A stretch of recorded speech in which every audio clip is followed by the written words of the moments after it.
Bonjour Monsieur le maire, tout d'abord félicitations pour votre réélection au premier tour à l'élection municipale. Vous avez choisi de nous recevoir dans ce lieu, le Centre Dramatique National, le Théâtre de Sartrouville. Pouvez-vous nous expliquer quelles en sont les raisons?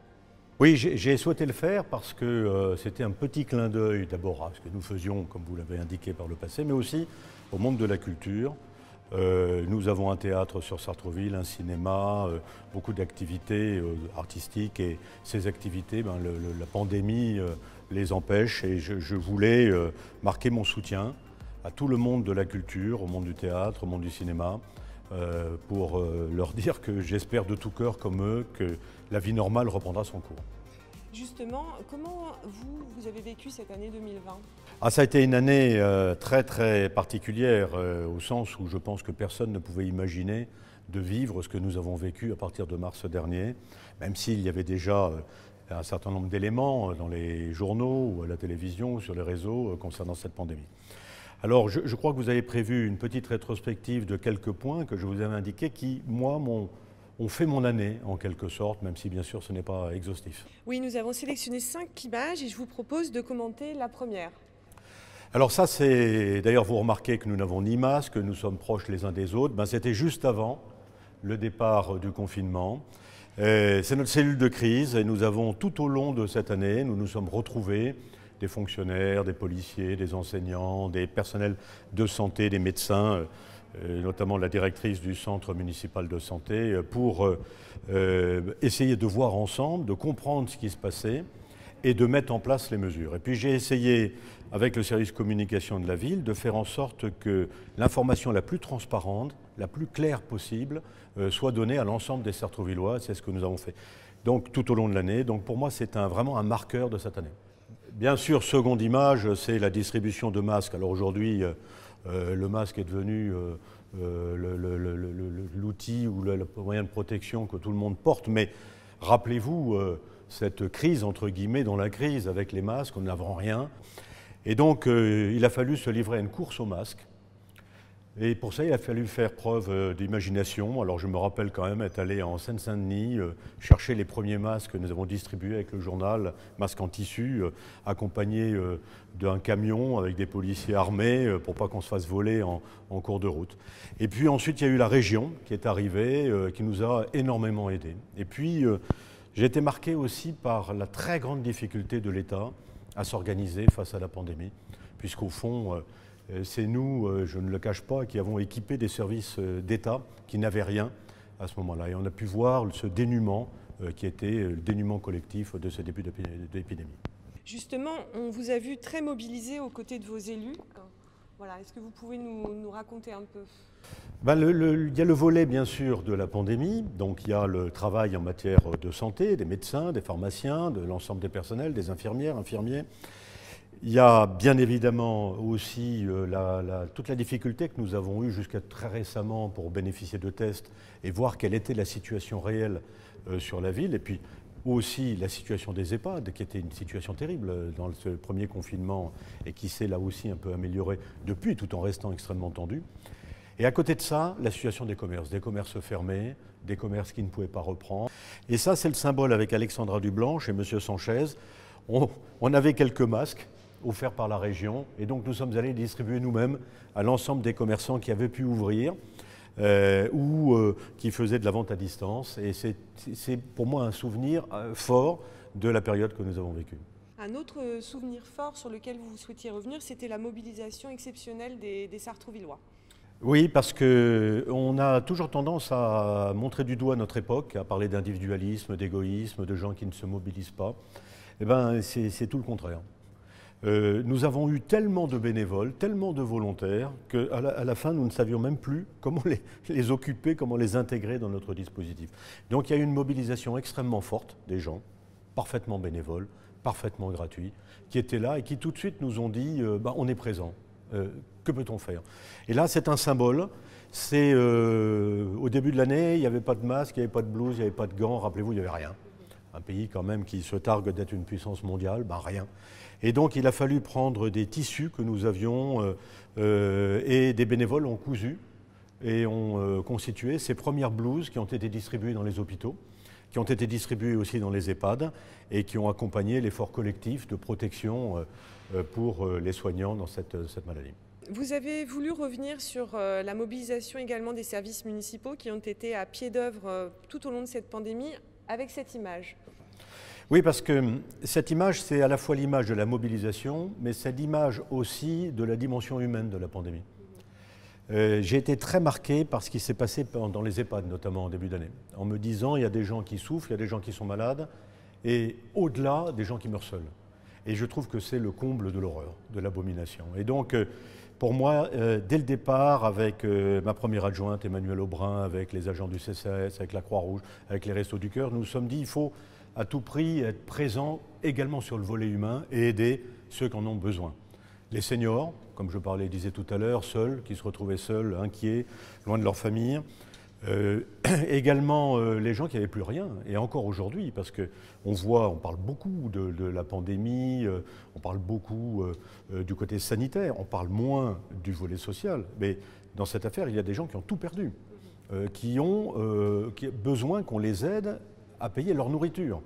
Et donc, dès le départ, nous avons mis en place des systèmes de colis, des systèmes de bons d'achat dans les supermarchés pour que ça constitue une première aide pour toutes ces personnes qui se retrouvent dans le besoin. On parle beaucoup du monde d'après. Vous, comment vous l'envisagez, ce monde d'après ? Alors le monde d'après, il n'est pas encore là. Hein, c'est un peu, j'allais dire, il faut être optimiste en début d'année, mais enfin il faut aussi être réaliste. Et ce monde d'après, on voit bien que la pandémie est encore là. On voit bien que les chiffres tantôt sont bons, tantôt mauvais. Il y a encore des morts chaque jour, en France comme dans le reste de l'Europe. On voit bien que la mise en place du système de vaccination est assez chaotique et c'est assez naturel et que nous avons donc du mal à avoir un système efficace à ce niveau. On voit bien que la dimension économique et la dimension sociale restent majeures et probablement plus fortement encore devant nous qu'elle l'était jusqu'à présent. Et donc il va falloir faire face à l'ensemble de cette crise qui est loin d'être finie. Au-delà de la crise sanitaire, quelles sont vos préoccupations aujourd'hui ? Aujourd'hui comme hier, mais j'allais dire avec un point d'orgue plus fort encore que d'habitude, c'est le problème de la sécurité.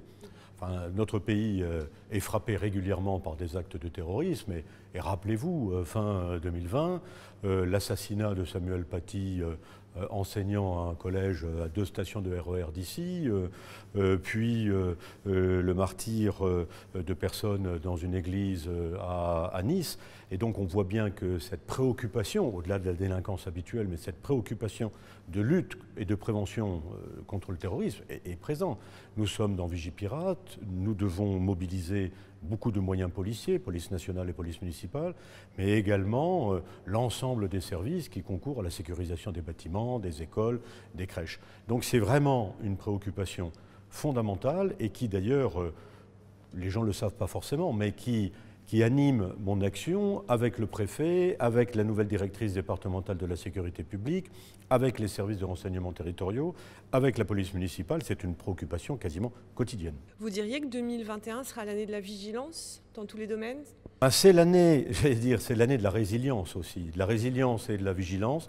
Être vigilant pour essayer d'être prêt, quel que soit ce qui nous frappe. Et la résilience aussi, c'est-à-dire comment de cette situation sanitaire, en matière de sécurité complexe, en matière de crise économique et de crise sociale, qu'est-ce qu'on fait, comment on rebondit, comment on continue à construire une société qui soit juste et agréable à vivre. Pouvez-vous nous en dire davantage sur l'année 2021 ? Cette année 2021, d'abord, il faut que tout le monde sache, je pense que tout le monde le devine, mais nous sommes dans une situation financière extrêmement compliquée. Les Français le sont à titre individuel, les entreprises, les commerces, mais les collectivités publiques également, et l'État encore plus. Et donc, nous avons connu des baisses de recettes importantes sur l'année 2020. Je pense qu'elles continueront en 2021. Et nous avons eu également des dépenses nouvelles, notamment dans le domaine sanitaire, extrêmement importantes en 2020. Et je pense que ça continuera également en 2021. Donc, il va falloir se construire un chemin de réalisation, de développement pour la ville qui tienne compte de cette contrainte financière forte. Vous avez choisi de nous parler de 5 grands projets et on va commencer par le futur collège dans le quartier du Plateau. Oui, alors derrière moi, vous avez donc le plan, la résidence des Indes, et puis le plateau ici. Alors cette résidence des Indes fait l'objet d'un programme de rénovation urbaine.